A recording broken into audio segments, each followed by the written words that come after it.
All right. Now we're actually going to shift to the liquid nitrogen.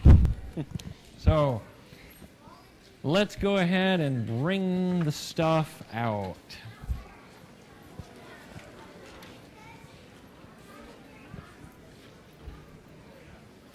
So it takes us a little while to get set up, and it looks like Tony is going to take over here for a minute. Okay, before we demonstrate what liquid nitrogen can do, it's you should know how cold this stuff actually is. Now, a lot of people know that water freezes at 32 degrees Fahrenheit. And ice is pretty cold, but liquid nitrogen is colder yet. In fact, it's colder than the coldest day in Minnesota, which is negative 60 degrees Fahrenheit on February 2nd, 96. It's colder than the coldest day in the United States, what happened in Alaska on January 23rd, 71. It's even colder than the coldest day ever recorded on Earth, which is a negative 129 degrees Fahrenheit in Antarctica on July 21st, 1983. Liquid nitrogen is negative 321 degrees Fahrenheit.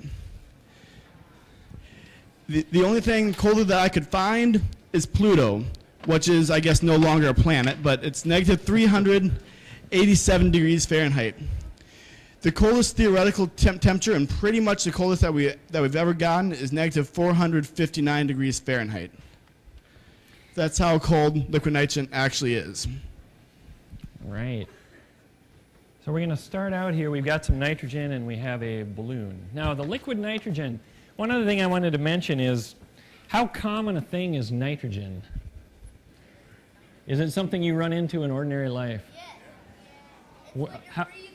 When you're breathing? Are you breathing nitrogen right now? Yes. Yes, you are. In fact, it's most of what you're breathing. The air that we breathe is about 70% nitrogen, and then it's about 20% oxygen, and then there's some other things like carbon dioxide and so on. But most of it, the biggest chunk is nitrogen and then oxygen.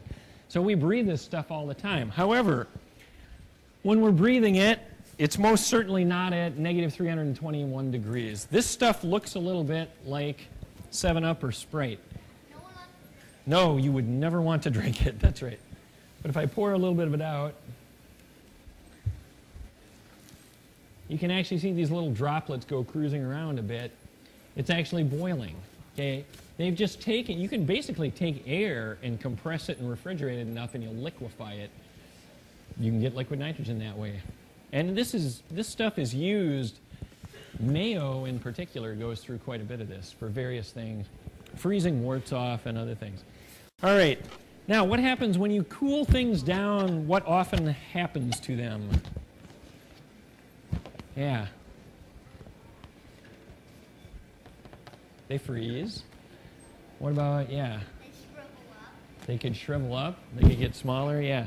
They shrink. They shrink, yeah. They could break. That's true. All of those things could happen. Some things break. In this case, we've got a gas. We've got this balloon, and it's got just some air in it. And if we cool it way, way down, let's see what happens to the balloon.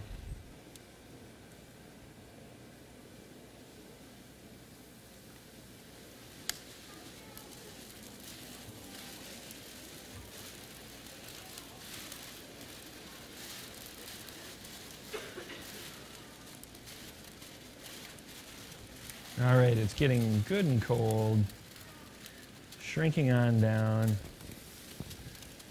All right, now it looks like that. Then we can take it out again. So the balloon, because we just cooled that balloon down more than 300 degrees, and it shrank way down. The pressure in that balloon became very low, and so it shrank. And now as it warms up, the gas is expanding again. And it's reinflating. Once in a while when we do this, it'll pop. It looks like it's back. All right. So now the balloon is more or less back to the way it was. Now we have one other thing that we're going to do next. This is the racquetball. So I'm bouncing it just to try and make the point that it is just an ordinary racquetball that we got out of the can yesterday. It's fairly bouncy, like it should be. So we can take this racquetball and freeze it and see what happens. How bouncy do you think it'll be after we freeze it? Not that bouncy? We'll have to just see. It takes it a little while to cool way down like this.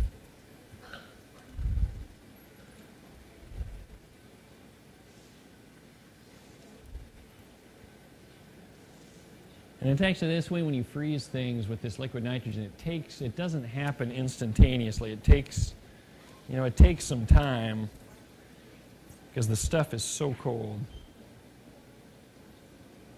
It's getting colder. All right. So I'm going to pick it up, and then I'm going to see if I can bounce it against the wall, and we'll see what happens. What do you guys think is going to happen? Going to shatter? Well, maybe.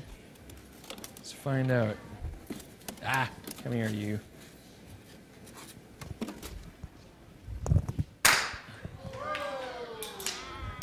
All right.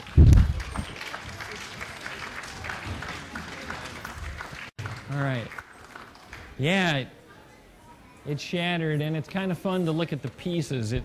They're very cold, although they warm up pretty quickly. But that stuff isn't so bouncy when it's that cold. The other thing that happens is, did you hear that little pop when it hit? Kind of made just a little bit of a bang or a pop. It's kind of like, has anybody ever seen a fluorescent light bulb break? You get that kind of pop, right? It's because there's low pressure inside. With this thing, when you cool it way, way down, there's air inside the racquetball, but when it gets really cold, that air pressure drops way down and gets much, much less. So when the thing shatters, it kind of implodes.